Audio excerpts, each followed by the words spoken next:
자, 그러면 한번 족보를 한번 외워볼까요? AR15가 M16 됐고, M16, M16A1 되고, M16A1이 또 개량해서 M16A2가 되고, M16A2가 M4 카빈 되고, M4 카빈이 또 M4A1 카빈 되고. 그러면 AK도 빠지면 섭하죠. AK47 나왔다. AK47이 AKM 되고요. AKM이 AK74가 되고, 또 개량해서 AK74M 되고, 또 수출용 AK112가 101, 102, 103, 104, 105 나오고, 그러고 나서 또 AK12가 나오고요. 이렇게 해서 아주 간단하게 짧게 족보를 외워봤습니다. 시험에 나옵니다.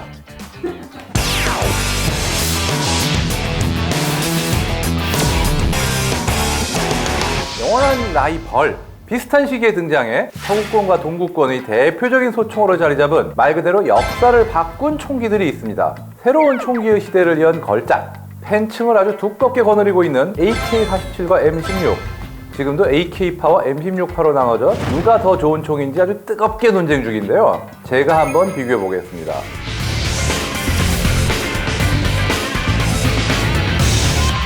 먼저 우리에게 더 친숙한, 아직도 예비군 같은 쓰시는 분들 많을 텐데 M16부터 그 탄생 배경을 알아보겠습니다. 6.25 전쟁 당시 미군과 우리 국군이 썼던 것은 M1 게런드 소총입니다. 이게 착검을 하면은 거의 그 당시에 우리 국군 병사들 키하고 큰 차이가 없는 수준이에요, 진짜. 크고 무거울 뿐 아니라 반자동이기 때문에 연사력이 좀 떨어지는 M1은 인해 전술로 밀어붙이는 중공군을 저지하는데 좀 어려움이 있었습니다. 그래서 6.25 전쟁이 한창이던 1952년 미 국방부에 이런 보고서가 올라옵니다. 평균 교전거리가 100m가 안 되는데 400m, 600m 이 사이까지 쓰는 걸 염두에 두고 만든 M1은 과하다. 크고 무거워 쓰기 힘들다. 그래서 좀 가벼워도 좋으니까 연사력이 높은 이런 새로운 무기가 필요하다. 현대전의 양상이 교전거리는 점차 짧아지고 그 짧은 교전거리에서 얼마나 저걸 잘 제압하냐, 이거에 대한 연구가 활발하던 시절입니다. 그래서 당시 아말라이트사의 수석 엔지니어였던 유진 스토너도 앞으로는 작고 가벼운 소총이 대세가 될 거라고 예상해서 가스 직동식이라고 불리는 구조를 개발해냅니다. 가스 직동식, 가스 직결식이라고도 하는데요. 보통 가스압 작동 방식이다 그러면은 피스톤이 있어가지고 가스가 그 피스톤을 밀면 피스톤이 노리쇠 뭉치를 밀어주는 이런 방식이 있고요. 반면 가스 직결식 같은 경우는 튜브를 통해서 가스가 노리쇠 뭉치까지 직접 전달이 돼요. 그래서 그거 가스로 노리쇠 뭉치를 직접 밀어주는 거죠. 이게 아주 엄밀히 따지면 피스톤이 없는 건 아니고 노리쇠 뭉치 안에 들어있는 노리쇠가 피스톤 비슷한 역할을 하긴 하는데 일반적으로 얘기하는 가스 피스톤이 없는 구조입니다. 당연히 피스톤이 없으니까 더 가볍고 사수가 느끼는 반동도 상대적으로 적죠. 이 구조를 도입해서 처음 만든 총은 AR-10입니다. AR-10. 가벼운 알루미늄 합금을 중심으로 만들어져서 무게가 3.3kg. 상당히 가볍습니다. 게다가 개머리판과 총열의 축선이 일직선이에요. 그러다 보니까 7.62mm 나포탄을 쓰면서도 반동을 제어할 수 있는 능력이 꽤 높아졌어요. 그러니까 총이 좀 덜 튑다는 얘기죠. 그래서 나올 때만 해도 최고의 소총이다 찬사를 받았지만 막상 미 육군에서 테스트를 하던 중에 총이 터져버렸습니다. 왜 터졌냐? 총열이 이게 가볍게 하다 보니까 안쪽에 얇은 철제 총열을 만들고 그 겉을 알루미늄 합금으로 감싼 건데 아무래도 쏘다 보니까 이 방식 가지고는 버텨주질 못한 거죠. 결국 미 육군 차기소총 후보에서 탈락했는데요.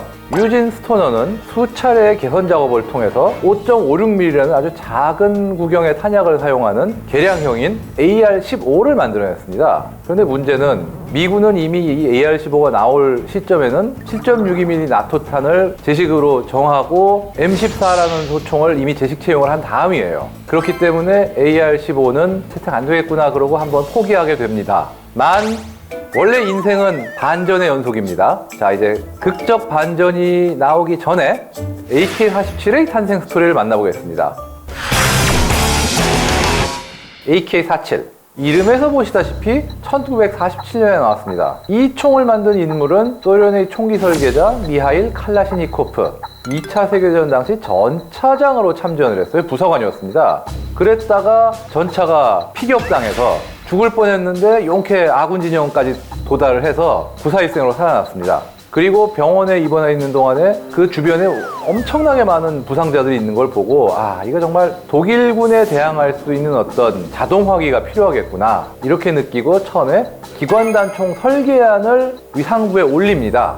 이 설계안 자체는 결국은 채택이 안 됐지만 이때 윗상부에서 총기 설계를 담당하는 부서로 옮겨준 거예요. 이렇게 해서 제2의 인생이 시작됐습니다.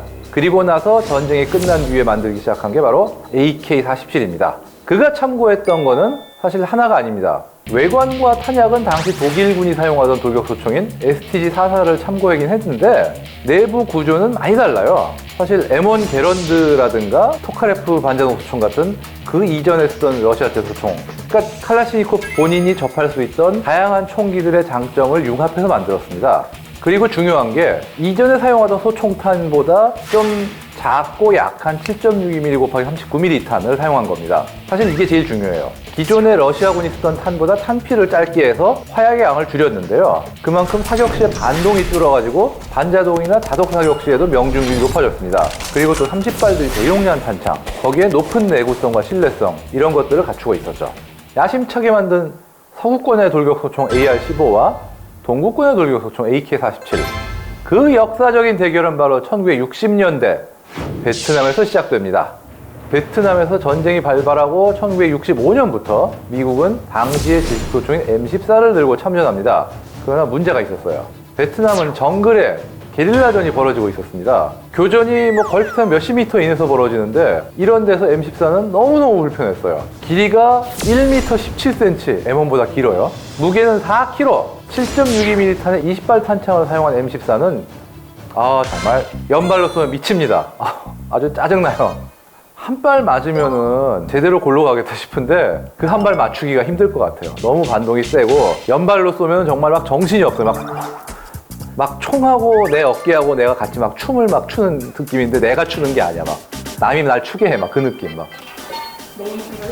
내 의지대로 되는 게 아니에요. 막 그래서 사실 미 육군은 베트남전에 참전하기 직전부터 벌써 가볍고 사용하기 편한 새로운 총을 찾고 있었어요. 사실 M14는 60년대 중반에 벌써 구식으로 지정이 돼서 미 육군은 대체할 총기를 찾고 있었습니다. 그러던 중에 미 공군이 61년부터 사용하던 M16이 눈에 띄었습니다. 커티스 메이. 이 양반이 M16을 살린 구세주 중 하나예요. 화력 덕후, 화기 덕후. 이게 아말라이트라는 회사가 페어차일드라는 비행기 회사의 자회사거든요. 그러다 보니까 페어차일드가 당연히 공군하고 연줄이 있고 마침 공군이 기지경비용으로 카빈 소총을 쓰고 있었는데 바꾸고 싶다. 그러고 있던 찰나에 우리도 이렇게 좋은 총이 있으니까 좀 봐주실래요? 라고 직접 AR-15를 커티스 메이 장군 집까지 가져가서 뒷마당에 쏴보기도 하고 그랬습니다. 한마디로 로비를 제대로 한 거죠.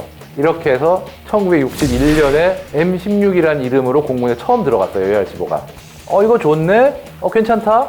미래형 차기화기를 개발 중이긴 한데 그거 나올 때까지는 한 8천 정도 사가지고 필요한데 보급해볼까? 하고 이제 제일 먼저 보낸 데 중에 하나가 베트남이에요. 그런데 문제는 베트남전이 생각보다 엄청나게 격화가 되고 반면에 미군이 따로 개발하고 있던 차세대 보병화기는 완전히 망했습니다. 하다가. 그래서 어쩔까 그러다가 야, 안 되겠다.